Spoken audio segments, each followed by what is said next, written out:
Buenas noches, mis hermanos. Pues es un placer para mí esta hora dirigirme a ustedes a través de estos medios. Estamos representando a la Iglesia Puerta del Cielo. Nuestro pastor es el hermano doctor Carlos Betancourt. Y hoy nos toca la clase bajo el tema Jesús enseña acerca del final de los tiempos. Vamos a estar basado en el libro de Marcos, capítulo 13. Marcos, capítulo 13. Así que vamos a hablar algo sobre los últimos tiempos y lo que Jesús dijo sobre esto. Oremos un momentito. Padre, damos gracias en esta hora por tu amor y tu misericordia. Gracias porque tú nos permites la oportunidad, Señor, de estar aquí hablando tu palabra. Pedimos que tú bendiga a mis oyentes, Padre, de una manera especial en este día. En el nombre de Jesús, amén y amén.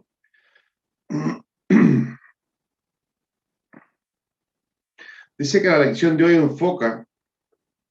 se enfoca en las doctrinas clave de la fe cristiana, la segunda venida de Cristo, así como en el Antiguo Testamento provee amplia indicación de la primera venida de Cristo. Nosotros también tenemos aquí información que ayuda a proveer el fundamento para creer en la segunda venida de Cristo. Este capítulo establece la base para la esperanza que ha de formar parte de la vida de cada creyente. A pesar de la adversidad que podamos enfrentar, los creyentes deberán asirse de la esperanza que proviene del conocimiento de que todas las cosas en este mundo en última instancia dan paso a la venida de Cristo y al establecimiento de su reino eterno.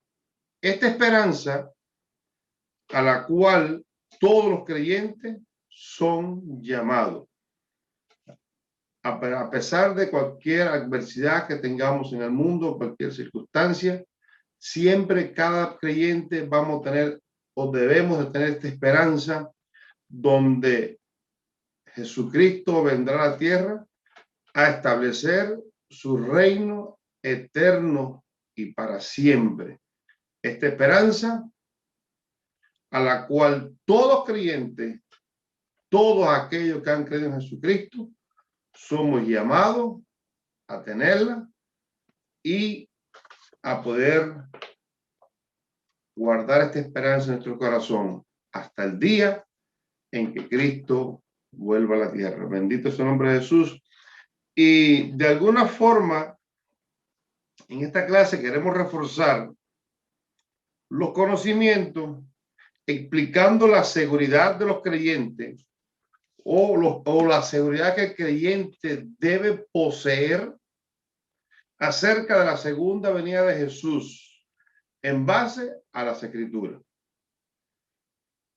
De alguna forma, ayudar a los estudiantes a comprender que a pesar del tiempo que hace desde que Jesús vino por primera vez, deben mantener su anticipación continua de su regreso y disfrutar de la esperanza de ello. Debemos desafiar a los estudiantes a convertir la esperanza del regreso de Jesús en algo de mayor envergadura en su caminar diario. Y me gusta reforzar este conocimiento, ¿verdad? Desafiar a cada hermano, a cada hermana a convertir la esperanza del regreso de Jesús en algo de mayor envergadura en su caminar diario con Cristo. Porque esto es algo que quizás ya no se hable mucho, pero es una esperanza de gran envergadura. O sea, la esperanza más grande, la esperanza más maravillosa que podemos tener los creyentes es el día en que estemos en la presencia de nuestro Señor Jesucristo. Este es el día más grande, el día más glorioso, algo precioso. Y esta esperanza debemos de abarcarla, de abrazarla, cargarla, anunciarla cada día, porque eso nos va a dar alegría, nos va a dar gozo. Bendito sea el nombre de Jesús. Nos va a dar paz, que a pesar de los tormentos, a pesar de las circunstancias, a pesar de momentos difíciles que esté pasando, pero sabemos que un día estaremos en la presencia de nuestro Señor Jesucristo, y un día Jesucristo personalmente vendrá a la tierra a reinar con su pueblo. Bendito sea el nombre de Jesús, ¿verdad? Le decía que la clase está en el capítulo 13, o vamos a estar compartiendo el Marcos capítulo 13, y dice: no seáis engañados. Primer punto de la clase: preguntas acerca del templo. Los discípulos estaban con Jesús y estaban interesados en saber cómo sería este finales, y Jesús le está dando algunas pruebas o señales que vendrían para la destrucción del templo, como así también dejó algunas cositas o algo para que tuviésemos pendiente para la venida del Hijo del Hombre. Dice Mateo capítulo 13, versículo 1 al 4. Saliendo Jesús del templo, le dijo uno de sus discípulos: Maestro, mira qué piedras y qué edificios. Jesús le respondió y le dijo: ¿ves estos grandes edificios? No quedará piedra sobre piedra que no sea derribada. Y se sentó en el monte de los Olivos frente al templo, y Pedro, Jacobo, Juan y Andrés le preguntaron aparte: dinos, ¿cuándo será estas cosas? ¿Y qué señales habrán cuando todas estas cosas se hayan cumplido? Obviamente este es el cuadro que tenemos. Jesús está sentado en el monte de los Olivos y sus discípulos están preguntando acerca de lo que el maestro ya había dicho, que ese edificio tan grande, esas piedras tan hermosas del templo, un día iban a ser destruida cada una de esas piedras. Entonces, hay que entender que para el tiempo de Jesús, la situación acerca, permítame un momentico, la situación acerca de la condición de Israel no había cambiado mucho, poco de la que fuera descrita por Jeremías. O sea, no había habido mucho cambio.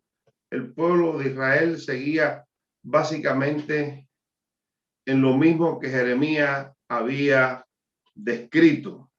Jesús demuestra su desdén por las prácticas religiosas.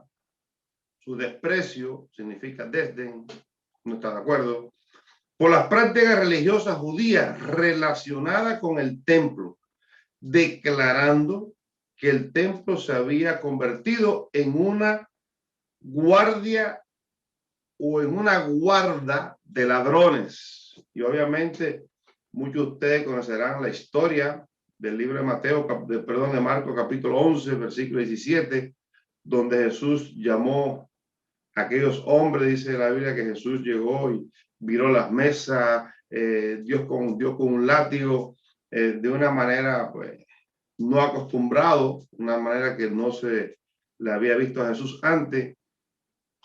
Allí en los atrios del templo, porque allí iba la gente a hacer negocio, iba la gente a sacar beneficio de los demás, y ahí es donde Jesús llama a este lugar cueva o guarda de ladrones. Sin embargo, a pesar de su caída del propósito por lo cual había sido creado, permaneció siendo una estructura imponente. Este edificio había sido creado con un propósito y era de darle en este lugar la honra y la gloria del Señor, adorar el nombre de Jesús, por la cual la declaración de Jesús de destrucción sin duda alguna fue escandalosa. Era un sitio que aunque ya su práctica o para la que lo estaban usando no era originalmente el sentido con que se había creado, se había hecho, sin embargo era un lugar que aún la gente amaba y respetaba. Bendito sea el nombre del Señor, ¿verdad? Y cuando Jesús dijo esto de que iba a ser derribado, esto fue un escándalo para la ciudad, un escándalo para cada uno de aquellos que escucharon esto. Y se tuvo una respuesta por parte de los discípulos que deseaba saber cuándo iba a pasar dicho evento catastrófico.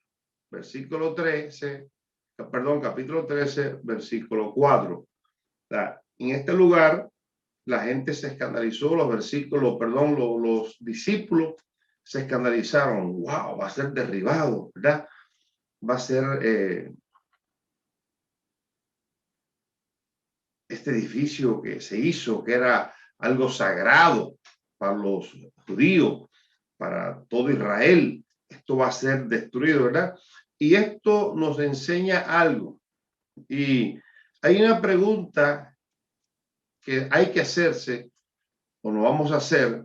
¿Cómo se relaciona este punto de vista nuevo testamentario de que los creyentes son ahora el templo del Señor? 1 Corintios capítulo 3, 16 y Efesios 2, 19, 22, donde la Biblia declara que nosotros ahora somos el templo del Espíritu Santo.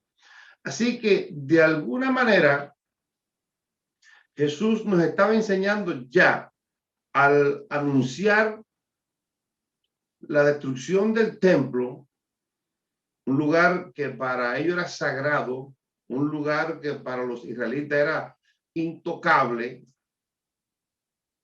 Ahora Jesús le está anunciando que venía la destrucción del templo.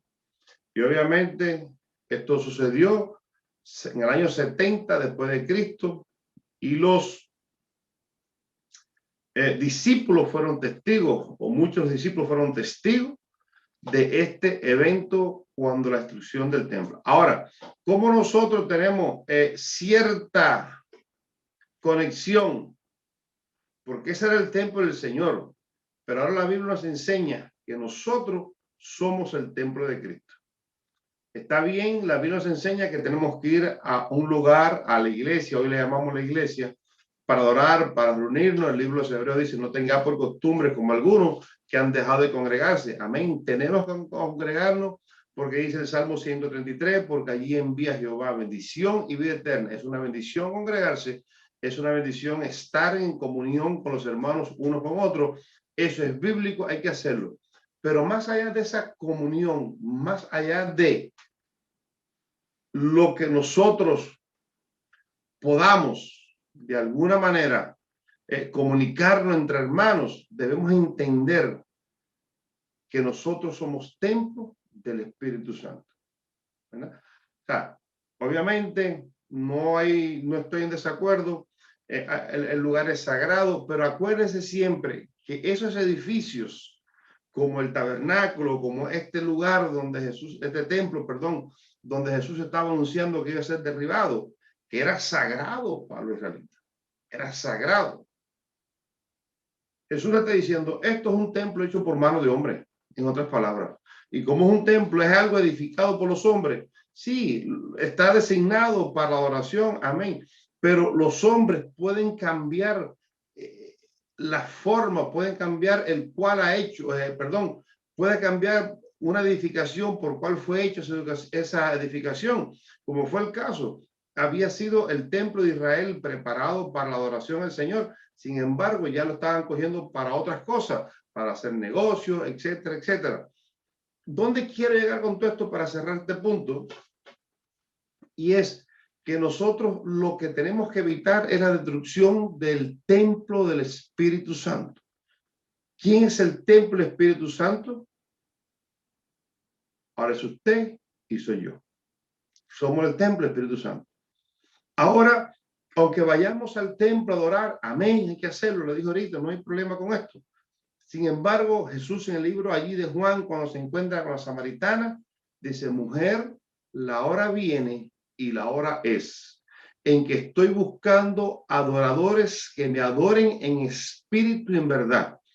Jesús le está diciendo, sí, yo sé que la costumbre era ir al monte, adorar aquí, adorar allá, bien, esa es la costumbre, pero ahora no es solamente yo estoy buscando personas, estoy buscando hombres y mujeres que me adoren en un lugar específico, sino que carguen mi presencia, que carguen el Espíritu Santo, que carguen mi poder en ellos. Y donde quiera que estén parados, estén representando lo que soy. Están representando a Jesucristo, el reino de Dios. Alabado sea el nombre de Jesús para siempre. En alguna manera, esto es lo que Jesús está diciendo al discípulo. Estas piedras van a ser destruidas. Estas piedras se van a romper. Pero viene algo mejor, algo más poderoso, donde ya el Espíritu Santo no va a estar habitando la presencia del Señor allí en el arca del pacto, sino ahora va a habitar directamente en tu corazón, en tu alma, allí dentro de ti, andará contigo. Moisés decía, si tú no vas delante de mí, si tú no vas conmigo, ahora ya no estamos, el Espíritu Santo no está ni delante ni de atrás, está dentro de nosotros. Esta es la diferencia. El Espíritu Santo está dentro de nosotros. Somos templo del Espíritu Santo. Bendito sea el nombre de Jesús. Señales de los tiempos. Señales de los tiempos. Versículo 5, capítulo 13, versículos 5 al 11 dice.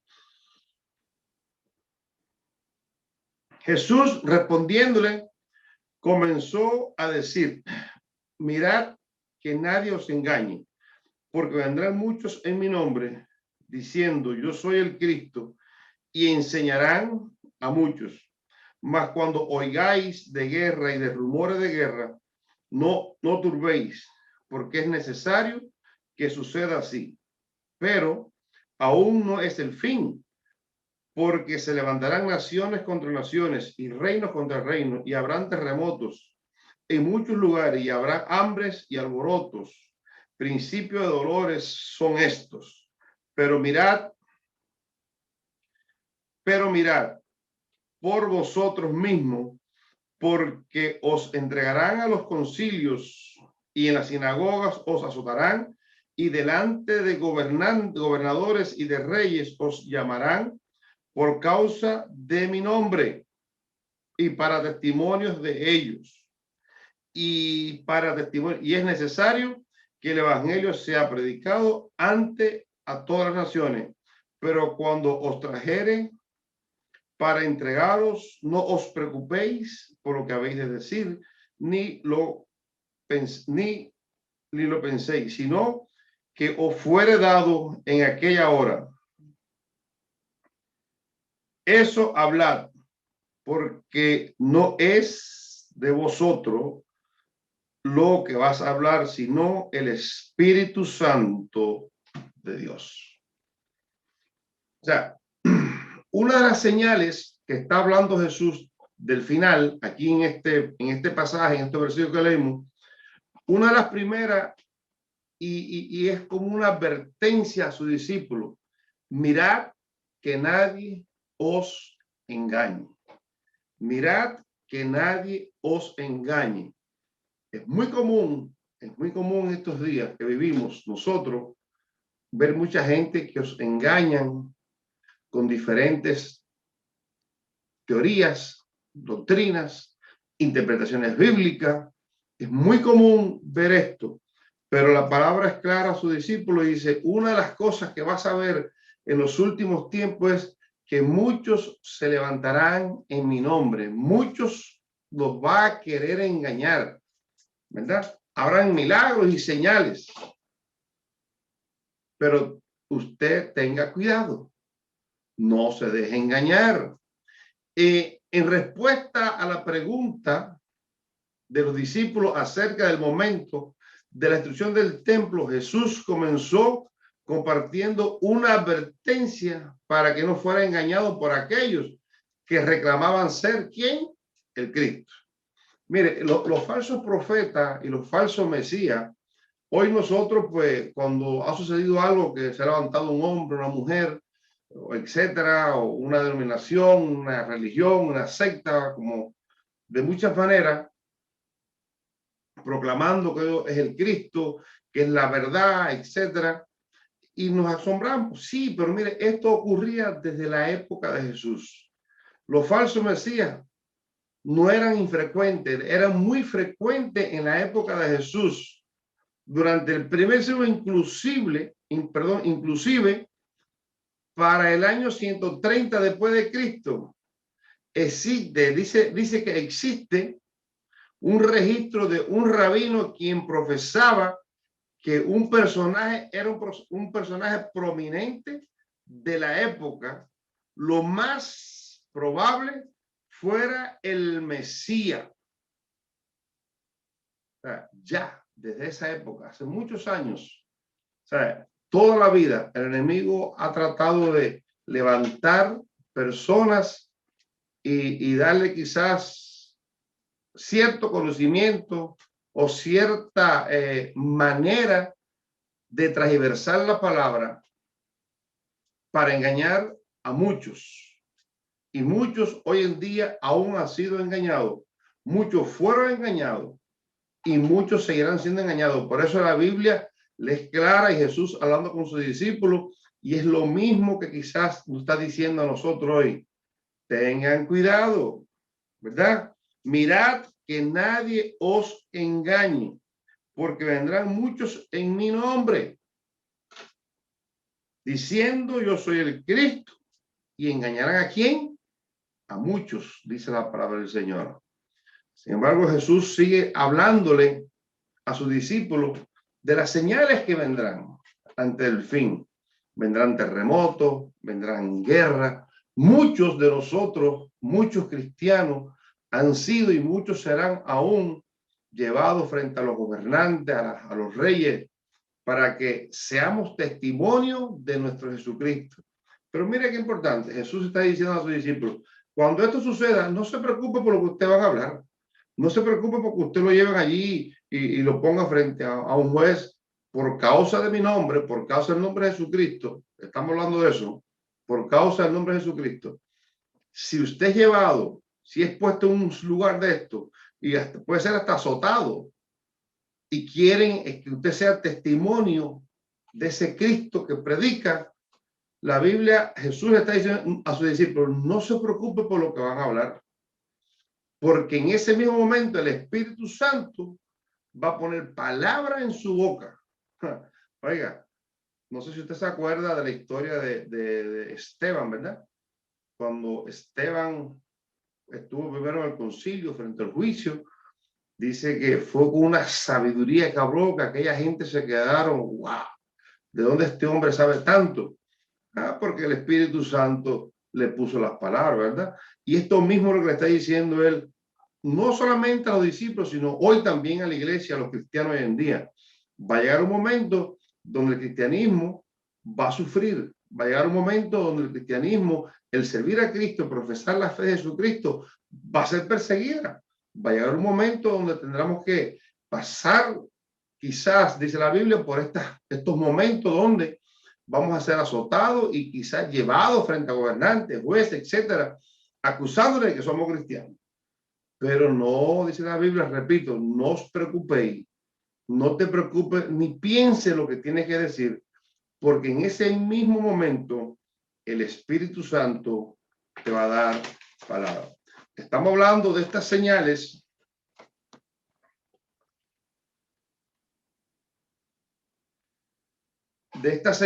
que el Espíritu Santo, permítame coger el teléfono, perdón, estas señales que Jesús le está diciendo a sus discípulos que van a ser antes del fin. Mire, señales que preceden la destrucción del templo. Acuérdense que Jesús está hablando en allí de dos cositas, y quizás de una tercera que lo voy a mencionar ahorita, Jesús está hablando de la destrucción del templo, de lo que iba a pasar en Israel, iba a pasar, cómo iba a ser el templo destruido, algo que nadie se esperaba. Y también está hablando algo del fin, como dice el tema de la clase, el fin de los tiempos. Está enseñando acerca del fin de los tiempos. Entonces, estas son las señales que precederán a la destrucción.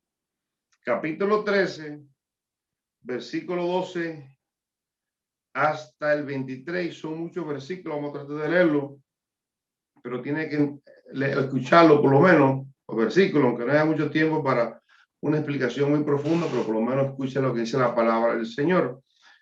Capítulo 13, versículo 12 dice: y el hermano entregará a la mujer al hermano, y el padre al hijo, y se levantarán los hijos contra los padres, y los matarán, y seréis aborrecidos de todo por causa de mi nombre. Mas el que perseverar hasta el fin, este será salvo. Pero cuando veáis la abominación desoladora de que habló el profeta Daniel, puesta donde debe estar, el que lee entienda.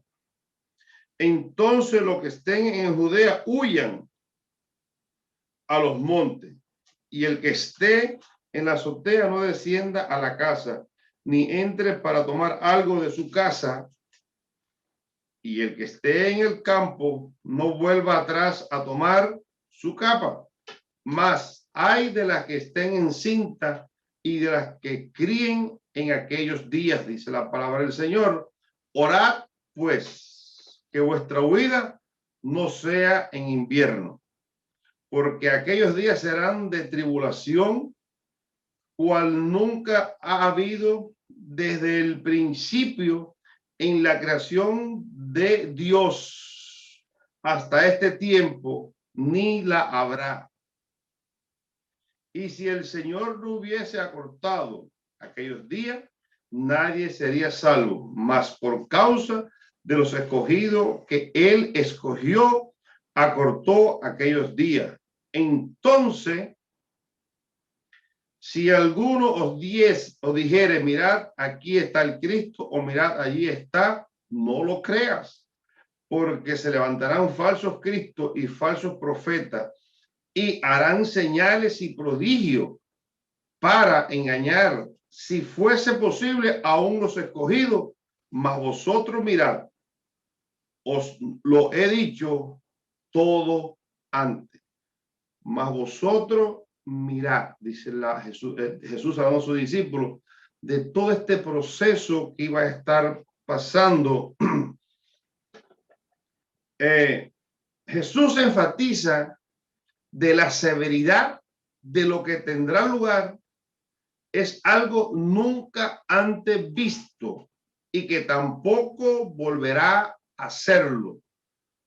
Va a suceder algo tremendo antes del fin, en los últimos tiempos, señales del fin.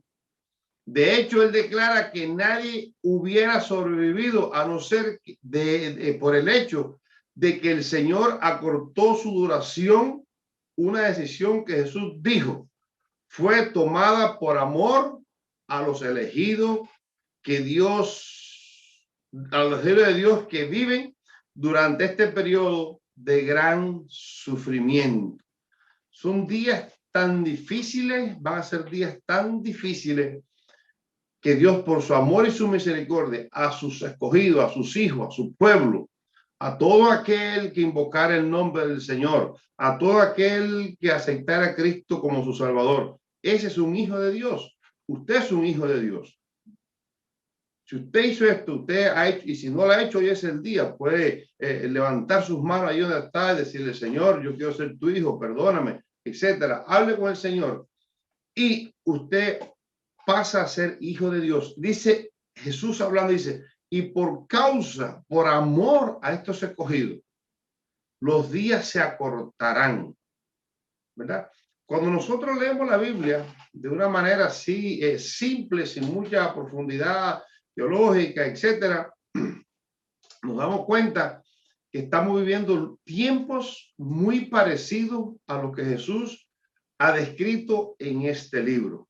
Ya no hay hijo para padre, el amor se ha enfriado, ya no, sabe, tantas cosas que Jesús ya lo anunció, lo dijo, y hoy en día, si usted mira bien, estamos viviendo muchas de estas cosas, donde no, el ser humano no vale nada, y digo esto con respeto, en cualquier lugar, ¿sabes? Que hay que poner noticias, es algo desagradable, fulano se levantó, un hombre por allá, una mujer por acá, un niño al otro lado, y así todos son desgracias en contra de la familia, en contra de lo que Dios ha creado, ha sido todo lo que usted escucha es así. Se da cuenta que estamos viviendo tiempos muy peligrosos donde tenemos que estar nosotros conectados, ¿verdad? Tenemos que estar conectados a la palabra del Señor. Vamos a hacer una pregunta. ¿De qué manera nos ayuda estas palabras de Jesús a contrarrestar a aquellos que pudieran seguir o sugerir, perdón, que los cristianos no deben experimentar tiempo de sufrimiento, que Cristo murió para que nosotros no tengamos que sufrir en esta vida? Eso es una doctrina de error. Es una doctrina equivocada. Si usted escucha a alguien que el cristiano no va a sufrir, que el cristiano todo es gozo, paz, bendición, aleluya. No, hay momentos difíciles, hay sufrimiento, hay dolor aún entre los cristianos. La única diferencia, o lo que sí debemos saber, mejor dicho, es que en medio de la tormenta, en medio del dolor, en medio del problema, en medio de la circunstancia difícil, no estamos solos. Dios no te va a dejar. Dios estará contigo en todo momento. El mismo Jesús dijo, en el mundo tendremos aflicción, pero confiad, yo he vencido el mundo. Pero confiad, yo estoy con vosotros todos los días hasta el fin del mundo. Vamos a pasar momentos difíciles, pero debemos estar confiados y seguros que nuestro Señor nunca nos va a abandonar. Así que seguimos en las señales que precederán a la venida del Hijo del Hombre. Ya no son las señales que precederán la destrucción del templo de Israel, sino ahora las señales que van a precederán ante la venida del Hijo del Hombre. Miren lo que dice Marcos capítulo 13, versículo 24 al 31. Pero en aquellos días, después de la tribulación, el sol se oscurecerá y la luna dará su resplandor y las estrellas cerrarán, y las estrellas caerán del cielo y las potencias que están en los cielos serán conmovidas. Entonces verán al Hijo del Hombre que vendrá en las nubes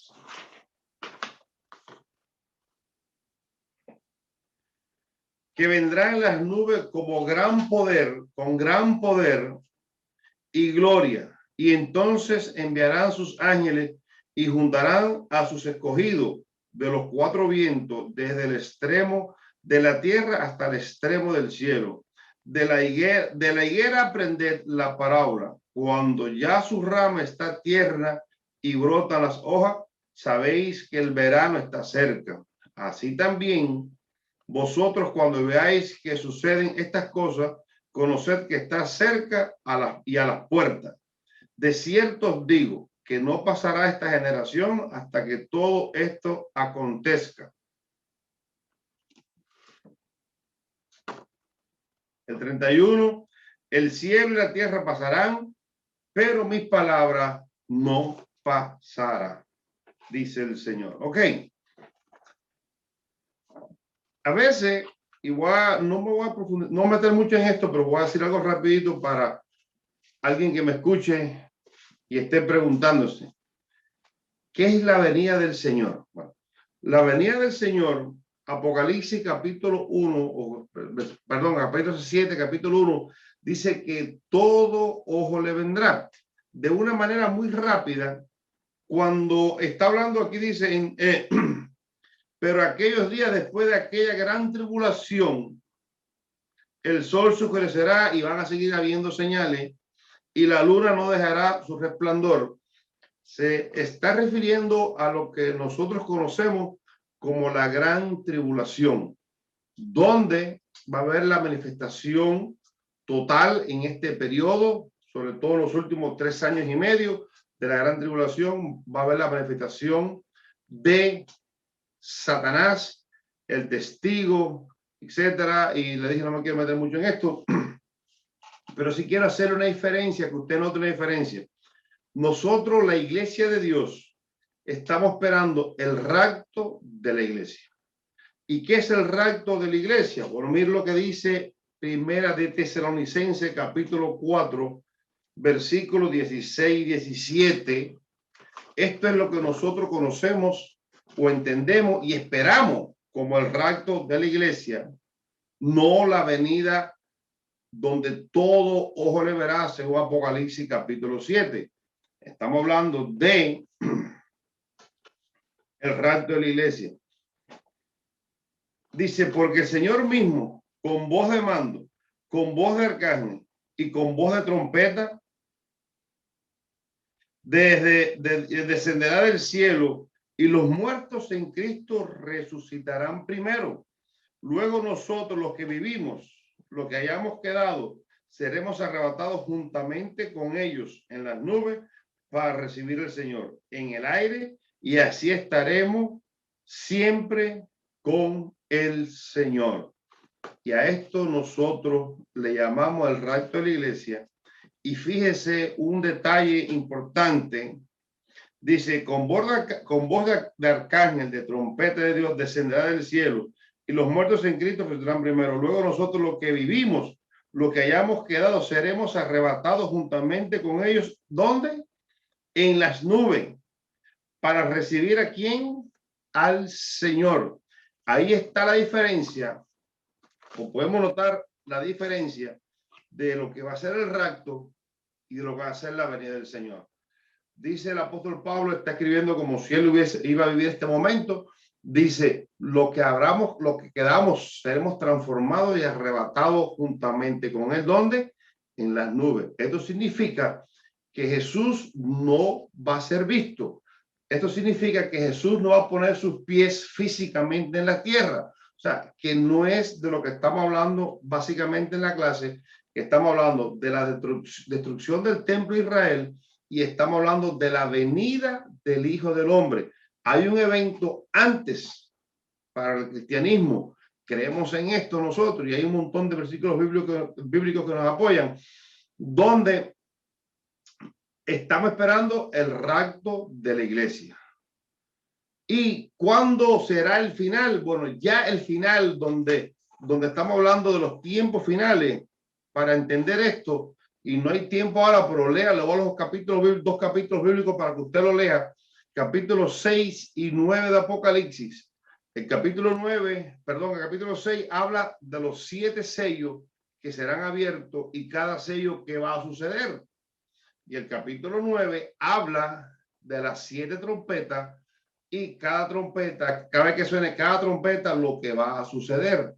Allí el pueblo de Dios, esperamos que después de esto, y creemos que después de estos capítulos 6 y 9 de estos eventos, entonces empieza a ser el fin, y se le llama en alguna manera el fin de los gentiles. El fin de los gentiles, porque ahí comienza otro proceso después, pero va a ser el fin de los gentiles. Así que de alguna manera simple y sencilla, sin asustarlo, sin echarle miedo, es necesario que nosotros, los seres humanos, el cristiano, los hombres, las mujeres, nos pongamos a cuenta con Dios. ¿Por qué? Porque todos estos eventos a mucha gente les asustan, la venida del hombre, el rapto de la iglesia, pero a mí me gusta pensar un poquito más actualizado.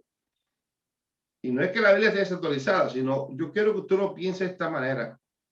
Y lo digo con respeto, discúlpeme si alguien me malinterpreta, pero no quiero dar la malinterpretación, sino quiero que usted piense así, que usted piense esto. ¿Y por qué es la necesidad que tenemos de estar a cuenta con Dios? ¿Y por qué es la necesidad que tenemos que al final del capítulo, donde Jesús le dice a sus discípulos, velad y orad, porque no sabéis la hora? Y obviamente esto lo podemos interpretar de algunas maneras. Y una manera quizá la más correcta es, se está refiriendo exactamente a estos procesos, a estos eventos donde nosotros, el ser humano, no sabemos. Dice, fíjense cómo es la Biblia. Sigue leyendo el capítulo 13 del libro de Marcos, donde dice que ni yo, Jesús está diciendo, solamente el Padre, ni los ángeles, ni el Hijo. Jesús es el Hijo. Dice, ni los ángeles, ni el Hijo saben el día ni la hora, solo mi Padre Celestial. Está refiriéndose primero al rapto de la iglesia, que eso no lo sabe nadie. Acuérdense que Jesús decía, si algún ladrón, perdón, si algún dueño de casa sabe a la hora que va a entrar el ladrón, ¿no lo velaría? Entonces, si nosotros supiéramos que Jesús viene mañana, viene pasado, a lo mejor podemos pensar de esta manera, no es lo correcto, pues mucha gente puede pensar así. Bueno, pues entonces yo me voy a preparar para el rapto porque va a ser dentro de 1 año, 3 años. Voy a aprovechar de estos 3 meses y los próximos 3 meses. No. Y por eso le decía que iba a decir esto con respeto y que no quiero ofender a nadie. Y yo pienso de esta manera. Es verdad, el rapto va a suceder, sí. Cristo vendrá en las nubes, sí. Pero ¿qué sabe usted algo? Que si usted se va de este mundo hoy, ya el rapto vino para usted. Ya Cristo vino para usted. Ahora, si usted se va de este mundo hoy o mañana y no tiene a Cristo en su corazón, hágase una pregunta. ¿A dónde iré a pasar la eternidad? Todas estas señales que la Biblia está hablando y la Biblia está diciendo, obviamente nos está señalando algo profético, algo futurista, algo que vendrá en el futuro y nos lo dice para que estemos preparados, para que velemos, ¿verdad? Jesús está dando una parábola, dice, mirad la higuera. Cuando la higuera empieza a echar a retoñar, a echar las hojas nuevas, es porque ya está ahí mismo, está llegando el verano. O sea, lo está de alguna forma, lo está tipificando, lo está queriendo enseñar algo con esta parábola. Nos está diciendo, cuando vean todas estas señales, iglesia, pueblo de Dios, hombre y mujer de la tierra, cuando usted esté viendo todas estas señales, ¿qué significa? Que la venida del Hijo del Hombre está cerca, que el rapto de la iglesia está cerca. ¿Qué vas a hacer? ¿Te vas a quedar o te vas? Tremendo, ¿verdad? ¿Qué vas a hacer?